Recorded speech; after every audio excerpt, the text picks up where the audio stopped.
My name is Mike, he, him, his, and today I have a story. It's called Mike's 40-Year Misadventures and Life in Chicago. This is chapter 1, 1977 through 79. The glitz, glamour, and ostentation of the Bistro Disco Club and Bar at Dearborn and Hubbard was an outrageous and awesome experience for me when I arrived in Chicago, November of 1977. Thanksgiving and the holiday season was rapidly approaching, and the near north side of Chicago loop was obviously, from my perspective, in full festive decor for executing my first outing at what some consider as one of the most fabulous discos of the LGBTQ scene during that era of time. The adrenaline and hype, along with the anticipation of meeting someone interested, was invigorating.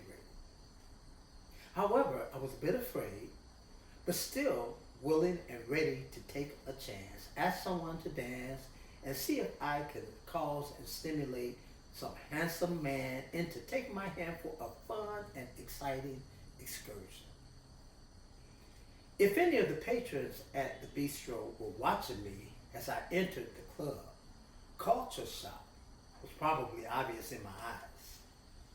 I saw a bearded lady dancing high on a stage that hovered over the front bar in a cage-like contraption. I was indeed astonished that no one was gawking in the same manner that I evidently was acknowledging this dancing situation.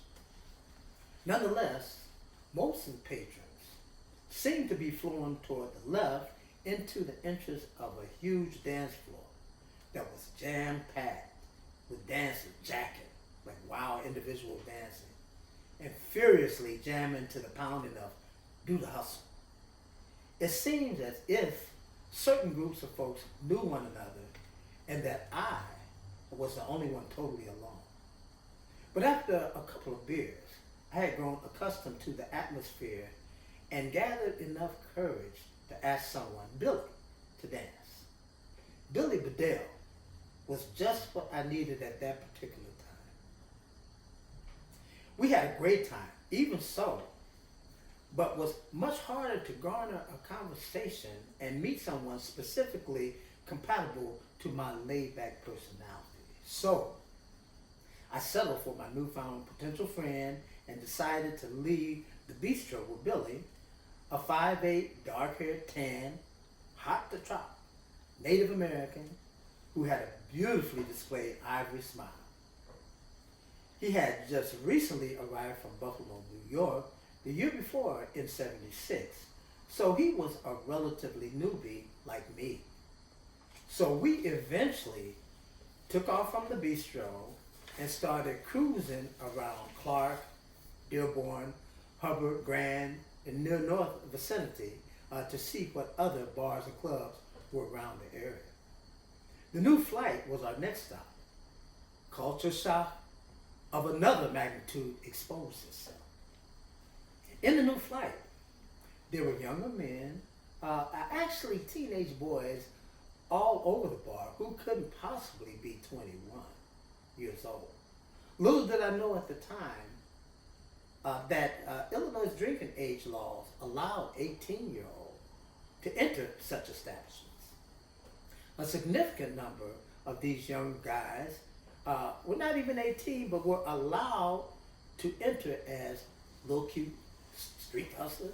I asked myself, what is this? I soon found out.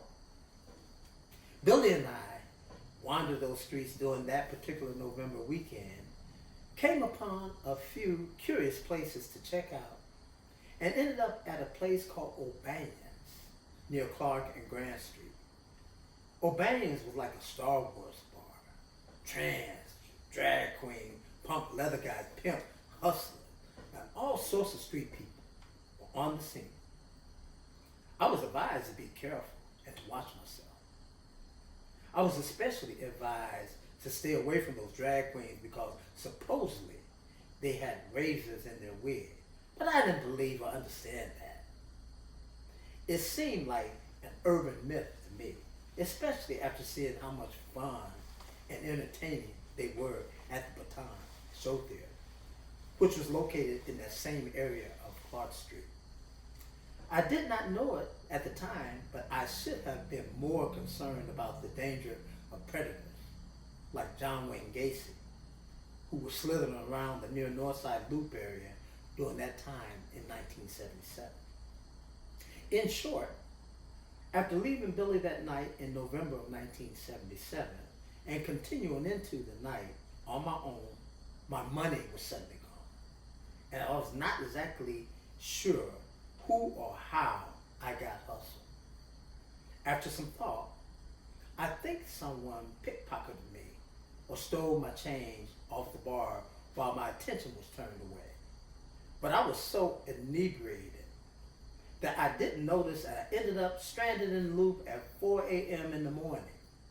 I asked myself, how was I going to get back out South Drexel, knowing the danger lurking in the streets? As a result, I approached a clean-cut older gentleman, humbly explained my situation, and asked for bus fare. He gently reprimanded me about the danger of the loop at that particular time in the morning, but he agreed to give me enough money to get home. He stressed to me to always seek someone to ask, and also bought me a cup of coffee to help me sober up.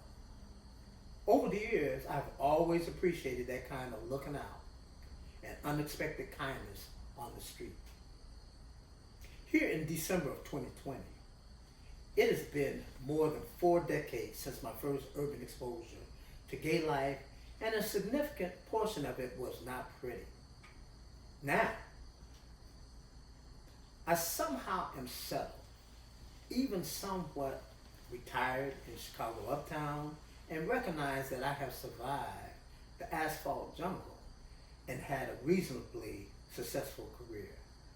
In between these 40 years, not only have I lost many friends, neighbors, and colleagues, even Billy, who had become one of my best friends during that time, I even lost my great lifetime friend Isaiah last year in 2019, who brought me here to Chicago in '77. My personal friends and associates have proven over the years that the support and pertinent infrastructural systems will help me to pleasantly participate in functions of my choosing, while enjoying the remainder of my life as part of the LGBTQ legacy here in Chicago. Our seniors collectively seem to know everything. So the moral of survival, from my perspective, is always ask someone. Someone in our creative and resourceful community knows what to do and where to send you. Thank you.